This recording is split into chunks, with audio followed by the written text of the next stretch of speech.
po mga kababayan, good morning po at ano na ba tayo ngayon is Wednesday po. So kakauwi ko lang po galing work, hindi pa ako nakaligo kasi nagpapahinga muna ako kasi sobrang talaga nakakapagod. Kagabi sana dapat yung duty ko is 8 hours lang. Kaso nga lang po absent yung isa naming nurse. So bali yung isang nurse namin na 12 hours is magiging solo. So kailangan kong pumasok ng maaga para mayroon siyang kasama. Pero hindi ko inaasahan na yung dalawang wing, dalawang ward, wala din palang nursing attendant. So ngayon, ang nangyari, cover ko po yung tatlo. So cover ko po yung tatlo. 12 hours po ako. Parang mas maganda kasi yung iba na nagugustuhan mag-duty pag gabi kasi hindi masyado busy. Pero depende po yun. Pero para sa kagabi, sobrang anong oras na ako nakakapahinga kasi ang dami talaga akong kinukuhang dugo doon sa blood bank pabalik-balik. Tapos hindi naman malapit yung blood bank, tatawid ka pa ng isang building. So pabalik-balik ka doon tapos tatawag yung isang wing. So sobra para akong morning duty talaga, so patal, sobra talagang pagod na pagod yung katawan ko. Kaya para pag-uwi ko matutulog ba ako agad or maliligo, kaya nagpahinga muna ako kasi sobrang pagod. Pinapahinga po na yung sarili ko. So ito muna, kape. So yung pag-uusapan po natin is parang hindi masaya or hindi maganda kasi parang bad news or kasi yung dalaga na naman natin nagkaroon na naman ng problema. So itong dalaga natin is naglayas. Hindi naman sa ganun naglayas kasi nandoon naman po siya sa lugar kung saan siya nakatira, pero umalis siya doon sa bahay talaga ng lola niya. Opo, totoo po. Nagkakaroon ada. So ginwaray ko na naman kayo kasi yung salita ko, marunong ako magbisaya, marunong ako magwaray, kaya nahihirapan ako kung saan yung gagamitin ko araw-araw, kaya yun. So itong hindi Chris na pala doon natutulog sa doon sa farmhouse niya. Yung ginawa niya, nilagyan niya lang trapal tas plywood. Andun yata din yung uncle niya, kaya siya doon siya matulog, yung uncle tas pinsan. Kasi nga po nagkaroon ng tampuhan. Nagkaroon ng tampuhan ang maglula. Kasi hindi naman to nagsasalita talaga si Inday Chris na about sa personal life niya.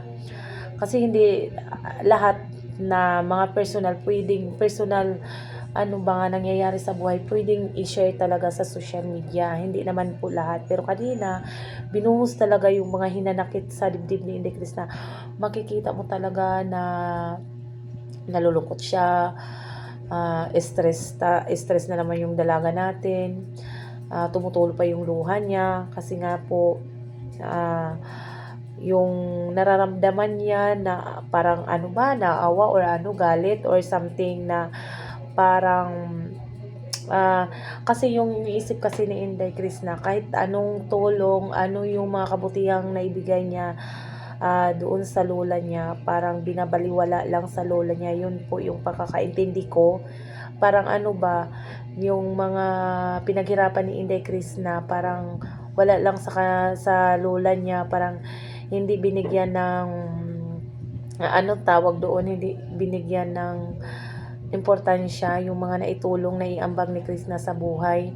Yung kunting pagkakamali lang pa siguro binibigyan ng lola niya. Kasi one time nag-live si Inday Chris na narinig ko yung boses ng lola niya, parang pinapagilitan niya yung mga apo niya. Normal naman yun sa matatanda, pero siguro pag sobra-sobra. Tapos ito si Chris na kasi laking lola po talaga to, hindi to doon sa kanyang mga magulang, kasi yung tawag nga niya sa lola niya is mama. So parang naaawa kasi siya, naiwan yung lola niya. So kahit yung mga sinasabi ng lola niya, tinatanggap niya, para tinitiis niya. Kasi naawa siya sa lola niya kasi walang kasama, kaya yun, tinitiis niya hanggang ngayon na nagkakaroon na siya ng income, nagkakaroon na siya ng pera, nandun pa rin siya. Kaso nga lang napuno na po siguro yung dalaga natin kasi meron ata yung parang word na sinisiraan. Opo, sinisiraan ka sa ibang tao. Hindi ko alam kung saan saan galing yung galit ng lola niya. Hindi naman nabanggit ni Inday Chris na, so labas na tayo doon kasi private na po yun sa pamilya.